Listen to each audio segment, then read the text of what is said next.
नमस्कार, मैं रवीश कुमार। कुचलना और कुतरना दोनों में अंतर होता है। एक दौर था जब लोकतंत्र एक ही बार में कुचल दिया जाता था। अब धीरे धीरे कुतरा जाता है, जैसे चूहा कुतरते कुतरते किसी चीज को खा जाता है। फ्रांस में पेंशन को लेकर जो व्यापक विरोध प्रदर्शन हो रहे हैं, इजराइल में न्यायिक सुधारों को लेकर जो विरोध प्रदर्शन हो रहा है, उसके मूल में केवल न्यायिक सुधार और पेंशन की रक्षा नहीं है, संसद और सुप्रीम कोर्ट की गरिमा को बचाए रखना भी है। जिस समय इन दोनों चीजों को बेकार माने जाने लगा हो, नेता की चुनावी जीत को ही अंतिम सत्य घोषित किया जा रहा हो, उसी दौर में इजराइल और फ्रांस की जनता संसद और सुप्रीम कोर्ट की गरिमा के लिए सड़कों पर उतर आई है। जनता का विरोध सरकार के भीतर तक पहुंच गया है। सरकारी कर्मचारी भी सड़क पर आने लगे हैं। संसद और सुप्रीम कोर्ट से खिलवाड़ या किसी पार्टी का मसला नहीं होता है, जनता के भविष्य का मसला होता है। फ्रांस और इजराइल में जनता अपने भविष्य को बचाने के लिए सड़क पर उतरी है। सत्ता के अहंकार में इजराइल के प्रधानमंत्री नेतन्याहू सुप्रीम कोर्ट के जजों की नियुक्ति का अधिकार अपने पास रखना चाहते थे, लेकिन जनता ने सड़क पर उतरकर बता दिया कि कोई व्यक्ति लोकतंत्र में जन इच्छा से ऊपर नहीं है। नेतन्याहू को कहना पड़ा कि अगर संवाद के जरिए गृहयुद्ध टालने का मौका हो तो प्रधानमंत्री के नाते मैं संवाद के लिए समय लेना चाहूंगा। उन्हें नेशनल टेलीविजन पर आकर कहना पड़ा है कि देश में गृहयुद्ध की स्थिति पैदा हो गई है। इजराइल की जनता नारे लगा रही है कि अच्छे लोग बुरे कानूनों को बर्दाश्त नहीं करते हैं। इजराइल के प्रधानमंत्री नेतन्याहू ने न्यायिक सुधार को लेकर जो कदम उठाए हैं, उसे लेकर पूरा इजराइल सड़क पर आ गया है। वहां जबरदस्त प्रदर्शन हो रहे थे। बताया जा रहा है कि कई दशकों में इस स्तर का प्रदर्शन नहीं देखा गया और वह भी शांतिपूर्ण, कहीं भी हिंसा नहीं हुई। नेतन्याहू पर भ्रष्टाचार के आरोप में ट्रायल चल रहे हैं। जाहिर है उन्हें चिंता होगी कि अगर सजा मिलेगी तो पद से हटना होगा। जनता भी यही समझती है। तो प्रधानमंत्री अपने आप को कुर्सी से चिपकाए रखने के लिए कानून लेकर आ गए कि अब प्रधानमंत्री को कुर्सी से हटाना होगा तो प्रधानमंत्री खुद या उनका कैबिनेट उन्हें शारीरिक या मानसिक कारणों के चलते अयोग्य घोषित करेगा, जिसे बाद में संसद की सहमति चाहिए होगी। यानी कोर्ट से सजा होने के बाद भी संसद का 2/3 बहुमत नहीं होगा तो उन्हें कुर्सी से कोई नहीं हटा सकता है। नेतन्याहू कहते रहे कि उनके ये कदम न्यायपालिका को मजबूत और पारदर्शी बनाएंगे, मगर जनता विश्वास नहीं कर सकी। वो ये समझ रही है कि जजों की नियुक्ति में सरकार की दखल बढ़ने से क्या होगा, सुप्रीम कोर्ट का क्या मतलब रह जाएगा। इससे तो अपना जज बिठाकर अपना फैसला लिखवाना शुरू हो जाएगा। इजराइल में कई दिनों से प्रदर्शन होते रहे। कभी संसद को घेरा गया तो कभी एयरपोर्ट से लेकर मॉल तक बंद कर दिया गया। स्कूल कॉलेज से लेकर बैंक भी बंद रहे इस न्यायिक सुधार के विरोध में। नेतन्याहू को राष्ट्र के नाम संदेश के लिए टीवी पर इसलिए आना पड़ा क्योंकि प्रदर्शनकारियों ने इजराइल में आने वाला पूरा हफ्ता वीक ऑफ पैरालिसिस घोषित कर दिया। पिछले हफ्ते रक्षा मंत्री, पर्यावरण मंत्री, प्रवासी मामलों के मंत्री, पर्यटन मंत्री के घरों के सामने प्रदर्शन हुए। नेतन्याहू के घर के बाहर से प्रदर्शनकारियों को वाटर कैनन मारकर हटाना पड़ा। मंगलवार को वाइड स्प्रेड पैरालिसिस का ऐलान किया गया, मतलब व्यापक रूप से देश को ठप कर दिया जाता, मगर नेतन्याहू टीवी पर आए और कानून को टालने की बात कर गए। इस फैसले का विरोध वहां के रक्षा मंत्री ने किया तो उन्हें बर्खास्त कर दिया गया। इससे लोग और भड़क गए। सेना के भीतर से भी नेतन्याहू के न्यायिक सुधार का जबरदस्त विरोध हो रहा है। उन्हें पता चल गया होगा कि जब लोकतंत्र नहीं रहता है तो सेना उस देश की नहीं, तानाशाह की रक्षा करने वाली इकाई बन जाती है। किसी भी स्वाभिमानी सैनिक को यह बात कैसे पसंद आ सकती है कि वह देश की नहीं, देश के नाम पर एक तानाशाह की रक्षा में अपनी जान दे रहा है। सेना की गरिमा तभी तक है जब तक लोकतंत्र है, इसके बाद वो सिर्फ गिरोह बन जाती है। इसलिए इजराइल में सेना के भीतर से भी इस न्यायिक सुधार का जबरदस्त विरोध हुआ। सेना में तैनाती का इंतजार कर रहे अफसर भी इसका विरोध करने लगे। उन्होंने कह दिया कि अगर न्यायिक व्यवस्था में छेड़छाड़ हुई तो वे ट्रेनिंग का बहिष्कार करेंगे। हाल ही में यह खबर भी आई कि राजधानी तेल अवीव के पुलिस चीफ प्रदर्शन में शामिल हो गए। दुनिया भर में इजरायली दूतावासों ने भी अपनी सरकार के खिलाफ प्रदर्शन में भाग लेते हुए अपने दफ्तरों को एक दिन के लिए बंद कर दिया। इजराइल की यूनियन ने सरकारी कर्मचारियों से हड़ताल करने का आह्वान किया था, जिसमें भारत से लेकर लंदन और न्यूयॉर्क के इजरायली दूतावासों ने भाग लिया। न्यूयॉर्क में इजराइल के राजदूत ने प्रदर्शन का समर्थन करते हुए कहा कि मैं नेतन्याहू के लिए काम नहीं कर सकता और इस्तीफा दे दिया। इजराइल मेडिकल एसोसिएशन ने पूरे स्वास्थ्य सिस्टम में हड़ताल घोषित कर दी, जिसका असर सभी सरकारी अस्पतालों पर पड़ा। राष्ट्रपति आइजक हर्जोग को भी नेतन्याहू से कहना पड़ा कि सभी आपकी ओर उम्मीद से देख रहे हैं, सुरक्षा खतरे में है, देश की एकता के लिए कानून पर फौरन रोक लगाइए। 24 मार्च को यह कानून रात भर चली बहस के बाद इजराइल की संसद नेसेट की में पास हो गया, लेकिन 3 दिन बाद ही प्रदर्शनों के चलते 27 मार्च को अगली 2 बहसों पर नेतन्याहू ने रोक लगा दी, जिसके बाद यूनियनों ने हड़ताल वापस ले ली। अपने संदेश में उन्होंने कहा कि ऐसा मैं राष्ट्र के प्रति अपनी जिम्मेदारी को समझते हुए और लोगों के बीच गुस्सा ना बढ़े इसलिए कर रहा हूं।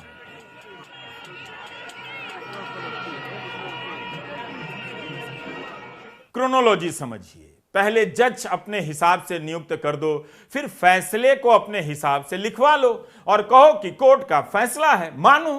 कानूनी तरीके से जनता के अधिकार को कुचलने का यह आसान रास्ता हो गया है कोर्ट का आदेश। इसलिए कोर्ट पर हमला हो रहा है, उसका राजनीतिक इस्तेमाल हो रहा है और ऐसे लोग जज की कुर्सी पर बिठाए जा रहे हैं जो पार्टी के हिसाब से फैसला दें, संविधान के हिसाब से नहीं। मैं इजराइल और दुनिया के दूसरे देशों की बात कर रहा था। ऐसे में वकीलों की फौज का भी कोई मतलब नहीं रह जाएगा। वकील भी ये सोच लें, एक वकील बनने में कोई जीवन लगाता है, सैकड़ों किताबें पढ़ता है, मगर जज ही पार्टी का आदमी बनेगा तो वकील क्या करेगा? उसकी जगह पार्टी का व्हाट्सएप मैसेज ही चला जाएगा कि क्या फैसला देना है। अगर ऐसा लोकतंत्र दुनिया के किसी और मुल्क को चाहिए तो क्या किया जा सकता है? मगर इजराइल के लोगों ने साफ कर दिया, हमें नहीं चाहिए। जनता सड़क पर आ गए कि हमें पार्टी का और सरकार का जज नहीं चाहिए। जनता ने यह जिम्मेदारी अपने ऊपर ले ली कि लोकतंत्र बचाना केवल विपक्ष का काम नहीं, उसका भी है। बहुत दिनों तक सरकार इन प्रदर्शनों को खारिज करती रही, कुछ मामूली चरमपंथियों का विद्रोह बताती रही। अंत में उसे सच्चाई का सामना करना पड़ गया, न्यायिक सुधार को टालना पड़ा। इजराइल के प्रधानमंत्री नेतन्याहू कह रहे हैं कि वे न्याय व्यवस्था में पारदर्शिता लाने के लिए ऐसा कर रहे हैं। नेतन्याहू की पार्टी के नेताओं और समर्थकों ने सुप्रीम कोर्ट पर हमला बोल दिया। आप चाहें तो इस खबर को बीच में पलट सकते हैं। भारत की खबर बता रहा हूं।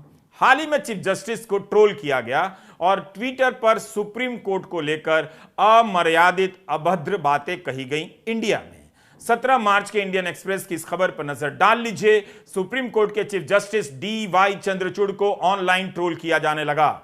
महाराष्ट्र में शिंदे सरकार का गठन संवैधानिक है या नहीं, इस मसले पर चीफ जस्टिस के नेतृत्व वाली संवैधानिक पीठ में सुनवाई चल रही है।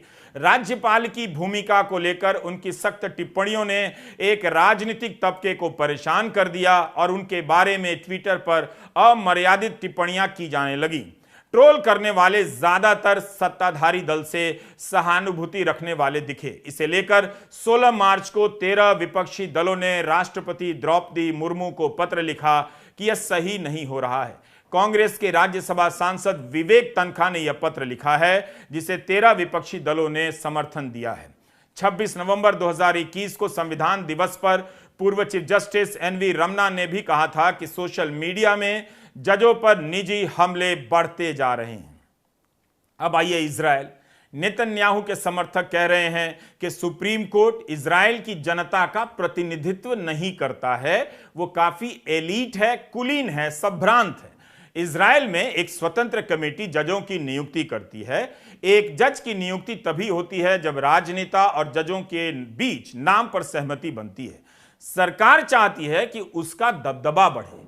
यह उदाहरण इसलिए दिया गया कि अमेरिका में जजों की नियुक्ति सरकार करती है, लेकिन इजराइल की जनता ने अमेरिका के इस मॉडल को नकार दिया। इजराइल की जनता को शक हो गया कि इस तरह से सरकार अपना जज कुर्सी पर बिठाना चाहती है। अगर ऐसा हो गया तो कोर्ट के इस्तेमाल से जनता के ही अधिकार कुतर दिए जाएंगे। इजराइल के न्यायिक सुधार के तहत सुप्रीम कोर्ट सरकार की जूनियर पार्टनर बन सकता था। संसद चाहेगी तो सुप्रीम कोर्ट के फैसले को पलट सकती है। संविधान के बुनियादी तत्वों की समीक्षा और बदलने का राजनीतिक दलों के पास अधिकार मिल जाएगा। नेतन्याहू की सरकार जिस तरह के न्यायिक सुधार लाना चाहती है उस तरह की बातें भारत में भी सुनाई देने लगी है, बस जनता को दिखाई नहीं दे रही है। भारत में भी जजों की नियुक्ति को लेकर विवाद चल रहा है। भारत के कानून मंत्री के बयानों की तमाम हेडलाइन बता रही है कि सरकार किस इरादे से आगे बढ़ सकती है।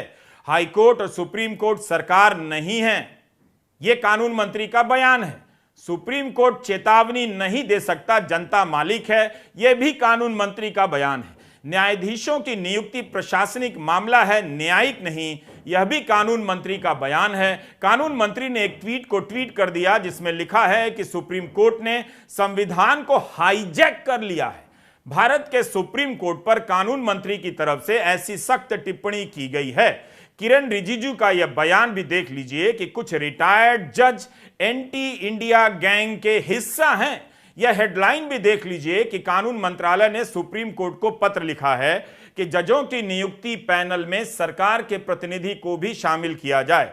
इन बयानों से कुछ याद आया आपको, या फिर अतीक अहमद के पेशाब करने का लाइव कवरेज देखकर ही सुपर पावर फील करने लगे हैं?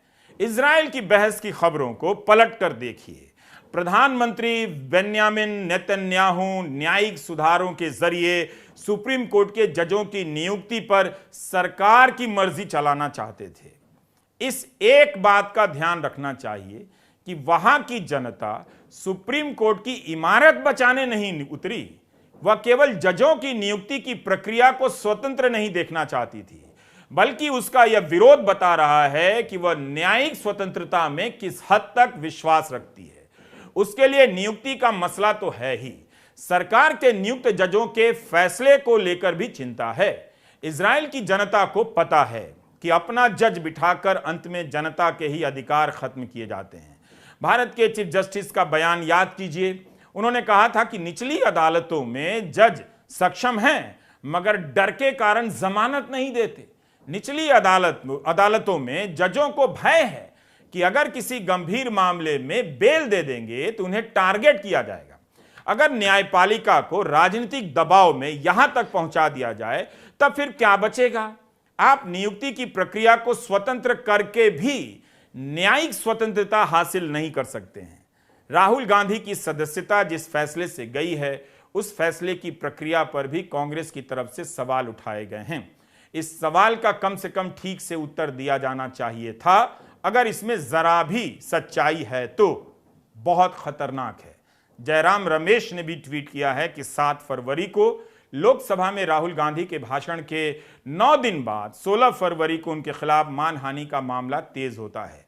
शिकायतकर्ता हाईकोर्ट में अपना स्टे वापस लेता है और 27 फरवरी को 1 साल बाद बहस फिर से शुरू होती है। 17 मार्च को फैसला रिजर्व होता है। क्या यह महज संयोग है? चौथा, और ये चीज़ें अभी जैसा मैंने कहा इसके डिटेल्स चेक करने हैं, लेकिन जो अभी उनको अभी तक तथ्य मिले हैं उसके अनुसार ये मामला काफ़ी अरसे तक एक मैजिस्ट्रेट मिस्टर एक्स के सामने था। जब वो वहाँ था तो याचक ने, कंप्लेनेंट ने बड़े कोर्ट में, हाई कोर्ट में जाकर इस पूरे प्रक्रिया का स्टे ले लिया, रुकवा दिया उसको काफ़ी अरसे तक, कई महीनों तक। जब उस व्यक्ति का स्थानांतरण हुआ या वो उस ओहदे से हट गए तो ये याचिका जो ऊपरी अदालत में डाली गई थी उसको विड्रॉ कर लिया गया और ये वापस नीचे आ गई एक भिन्न मैजिस्ट्रेट के सामने, जहां अभी आपको निर्णय अब आया है। तो इसकी तारीखें, इस प्रक्रिया को भी हम गौर से देखेंगे कि एक ठीक प्रकार से ये न्यायिक प्रक्रिया हुई है कि नहीं। लेकिन प्राथमिक दृष्टि से ये चौथा मुद्दा भी अत्यंत महत्वपूर्ण है। अब तो राहुल गांधी को यह भी आदेश दिया गया है कि सांसद के तौर पर जिस सरकारी मकान में रह रहे थे उसे तुरंत खाली कर दें। तो अब चलते हैं फ्रांस के अलग अलग शहरों में रिटायरमेंट की उम्र बढ़ाने के खिलाफ जबरदस्त विरोध प्रदर्शन हो रहे हैं, मगर इजराइल की तरफ फ्रांस में प्रदर्शन शांतिपूर्ण नहीं है। वहां हिंसा और तोड़फोड़ की अनेक घटनाएं हुई हैं।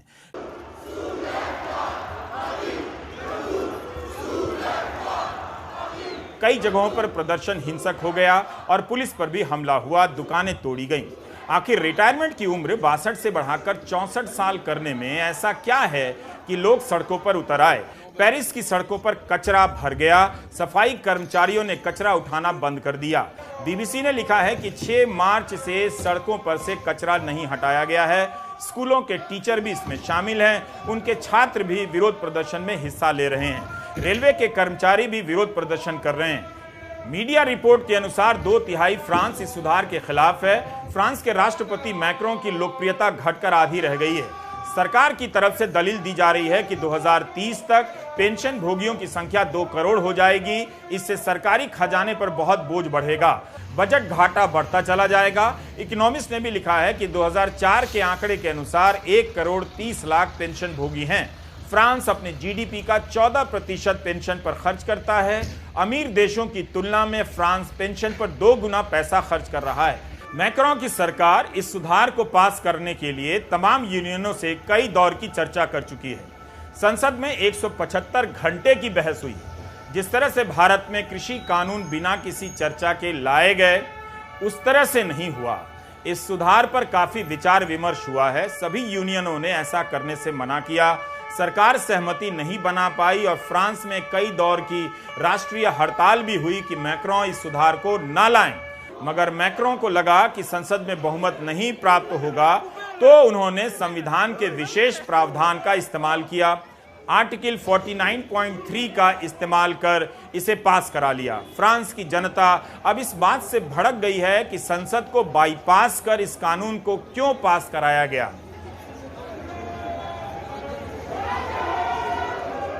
क्या इसकी तुलना हम भारत के किसान आंदोलन से कर सकते हैं? कई मामलों में कुछ हद तक कर सकते हैं, मगर एक मामले में नहीं। फ्रांस में प्रदर्शन हिंसक है। भारत में किसानों ने साल भर तक अहिंसक प्रदर्शन किए। कुछ अपवादों को छोड़ दीजिए, तब भी अहिंसक बने रहे जब गोदी मीडिया ने भारत के किसानों को आतंकवादी कह दिया। मगर काफी कुछ समानताएं देखी जा सकती हैं। फ्रांस में रिटायरमेंट की उम्र का कानून संसद से पास नहीं हुआ, बल्कि राष्ट्रपति ने विशेषाधिकार का इस्तेमाल करते हुए पास करा दिया। तो पहले अध्यादेश के जरिए लाया गया, कृषि कानून की बात कर रहा हूं, और उसके बाद संसद में बिल पास हुआ था। भारत सरकार दावा करती रही कि किसान संगठनों से पहले बात हुई है, मगर किसान संगठन पूछते रहे कि हम में से किसी से बात नहीं हुई तो किससे बात हुई है। फ्रांस में भी कई महीनों से इसके खिलाफ प्रदर्शन हो रहे हैं, मगर काफी हिंसा भी हुई है। उन्हें भारत के किसानों से यह सबक सीखना चाहिए कि कैसे अपमान और हिंसा को सहते हुए साल भर तक अहिंसक प्रदर्शन किया जाता है और सरकार को मजबूर कर दिया जाता है कि वह कृषि कानूनों को वापस ले। फ्रांस में जनता को यह बात नागवार गुजरी है कि संसद को कैसे बाईपास कर दिया गया। विपक्ष भी भड़क गया और नेशनल असेंबली में सरकार के खिलाफ अविश्वास प्रस्ताव लाया गया। मैक्रों की सरकार मात्र 9 वोटों से बच सकी। इससे पता चलता है कि फ्रांस में पेंशन का मुद्दा कितना संवेदनशील है। हालांकि इस कानून को फ्रांस की सर्वोच्च अदालत से मंजूरी मिलनी बाकी है, मगर जनता का विरोध देखकर लग रहा है कि फ्रांस इस कानून को लेकर लंबे समय के लिए जलता रहेगा। लोगों को यह बात चुभ रही है कि सरकार कह रही है कि अब लोग ज्यादा जीने लगे हैं, इसलिए पेंशन फंड पर बोझ बढ़ रहा है। वे जानते हैं कि इसी तरह की दलीलों से सामाजिक सुरक्षा खत्म कर दी जाती है। दुनिया भर में इसी रास्ते से सामाजिक सुरक्षा खत्म की गई है। मीडिया रिपोर्ट के अनुसार ओपिनियन पोल में 78% लोग सरकार के इस फैसले के खिलाफ हैं। 2030 से रिटायर होने की उम्र 62 से 64 कर दी जाएगी। पूरी पेंशन प्राप्त करने की न्यूनतम उम्र को हर साल 3 महीने बढ़ा दिया जाएगा। इसके अलावा 2027 के बाद से अगर किसी को पूरी पेंशन चाहिए तो उन्हें 43 साल की नौकरी दिखानी होगी। अभी तक ये 42 साल थी। इससे उन लोगों पर असर पड़ सकता है जिन्होंने अपने करियर में किसी कारण ब्रेक लिया हो, जैसे कई महिलाएं बच्चों की परवरिश के लिए काम से लंबी छुट्टी ले लेती हैं, या वे लोग जिन्होंने काम शुरू करने से पहले देर तक पढ़ाई की हो। ऐसे लोगों को पूरी पेंशन पाने के लिए 67 तक काम करना होगा इस उम्र तक। 23 मार्च को फ्रांस में राष्ट्रीय हड़ताल हुई। देश की 8 प्रमुख यूनियनें इसमें शामिल हुई। यूनियनों का दावा रहा कि केवल पेरिस में 8 लाख लोग शामिल हुए और देश भर में 35 लाख। यहां मतलब भारत की तरह वहां की सरकार भी इस तरह की संख्या को कम बताती रही। गार्डियन ने लिखा कि हिंसा की घटनाओं के बावजूद प्रोटेस्ट मार्च अधिकतर जगहों पर शांतिपूर्ण तरीके से किया जा रहा है और अलग अलग तबकों के आने से प्रदर्शनकारियों में काफी उत्साह और एकजुटता देखी जा रही है। जनता के प्रदर्शन के डर से ब्रिटेन के किंग चार्ल्स का राजकीय दौरा भी रद्द कर दिया गया। बीबीसी ने लिखा है कि खबर थी कि किंग चार्ल्स के स्वागत के लिए रेड कारपेट रोल करने वाले कर्मचारी भी विरोध प्रदर्शन कर सकते थे।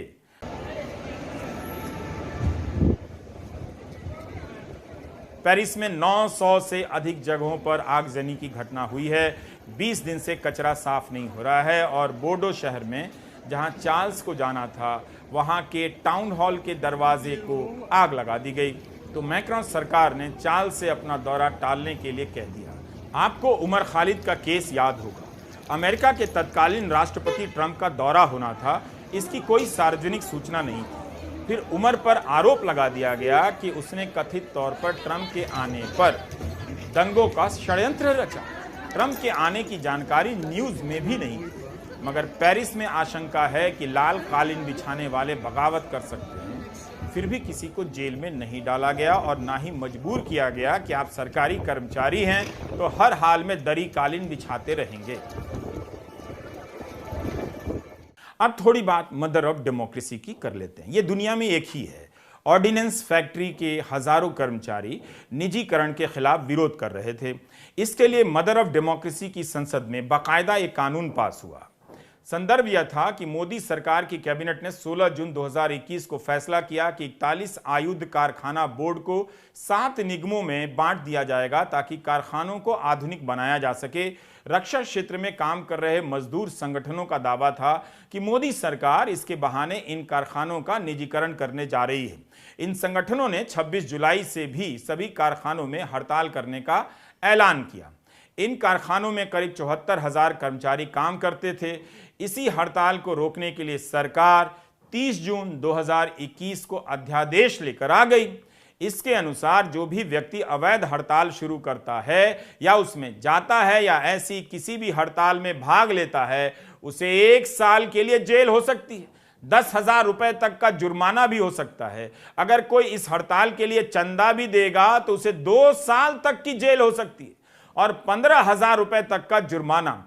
आयुध कारखानों में कामकाज चलते देने के लिए पुलिस अधिकारी एक्शन ले सकते हैं और हड़ताल में शामिल होने वाले को बिना जांच के भी बर्खास्त किया जा सकता है। क्या आपको याद भी है कि मदर ऑफ डेमोक्रेसी में ऐसा अध्यादेश लाया गया था कि हड़ताल में जाने पर जेल की सजा होगी, चंदा देंगे तो ज्यादा सजा होगी। इस अध्यादेश को अगले 6 महीने तक लागू रहना था और जरूरत पड़ने पर 6 महीने के लिए और बढ़ाया जा सकता था। यही नहीं, मदर ऑफ डेमोक्रेसी यानी भारत में भी पेंशन एक संवेदनशील मुद्दा है। सरकारी कर्मचारियों ने शांतिपूर्ण तरीके से कई राज्यों में यह लड़ाई जीत ली है। पूरी तरह से भले ना जीती हो, मगर पेंशन का पुराना सिस्टम लागू हो या राजनीति के केंद्र में आ गया है। कर्मचारी पेंशन के लिए विरोध प्रदर्शन में न जा सकें, उसके लिए मदर ऑफ डेमोक्रेसी में अलग तरीका निकाला गया है। 14 मार्च को महाराष्ट्र में भी पेंशन को लेकर व्यापक प्रदर्शन हुए हैं। इन प्रदर्शनों को देखते हुए सरकार को कहना पड़ा कि नई पेंशन स्कीम में पुरानी पेंशन स्कीम की सुविधाओं को लागू करने का प्रयास किया जाएगा। इसके बाद महाराष्ट्र में पेंशन बहाली का आंदोलन स्थगित कर दिया गया, लेकिन उत्तर प्रदेश में भी इस तरह के आंदोलन हुए हैं। 21 मार्च के इंडियन एक्सप्रेस में हरिकिशन शर्मा की रिपोर्ट में बताया गया है कि joint forum for restoration of old pension scheme ने देश भर में जिला स्तर की रैली निकालने का आह्वान किया था। इसे रोकने के लिए केंद्र सरकार के कार्मिक और प्रशिक्षण विभाग ने सभी मंत्रालयों को पत्र जारी कर कहा है कि आपके मंत्रालय के तहत आने वाले कर्मचारियों को हतोत्साहित किया जाए कि वे किसी प्रदर्शन में हिस्सा ना लें। यह भी सुझाव दिया गया कि हड़ताल के दौरान कर्मचारियों को किसी तरह की छुट्टी ना दी जाए। हड़ताल में हिस्सा लेने वाले कर्मचारियों की सूची शाम तक कार्मिक और प्रशिक्षण विभाग को दे दी जाए। रिपोर्ट में लिखा है कि ऑर्डर पर कार्रवाई करते हुए पशुपालन और डेयरी विभाग ने अपने कर्मचारियों को चेतावनी जारी कर दी कि अगर पुरानी पेंशन स्कीम के लिए स्ट्राइक में कोई हिस्सा लेता है तो उसके खिलाफ उचित दंडात्मक कार्रवाई की जाएगी। फ्रांस, इजराइल और मदर ऑफ डेमोक्रेसी, भारत की इन खबरों को एक साथ पलटते हुए आपको लोकतंत्र का भविष्य कैसा दिखता है? भारत के चैनलों पर जब तक पेशाब का सीधा प्रसारण होता रहेगा, लोकतंत्र को कोई खतरा नहीं है। आपके विवेक को नष्ट करने की इतनी आजादी आपको कहां मिलेगी? तभी तो भारत की जनता घर बैठे टीवी देख रही है कि विपक्ष कहां है, दिखाई नहीं देता है।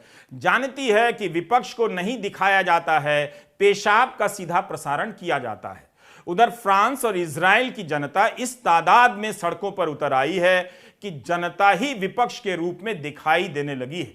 ये प्रदर्शन बता रहे हैं कि विपक्ष हमेशा जनता के बीच होता है, जनता ही विपक्ष होती है। कमाल है, भारत में जनता को जनता ही नहीं दिखाई दे रही है। नमस्कार, मैं रवीश कुमार।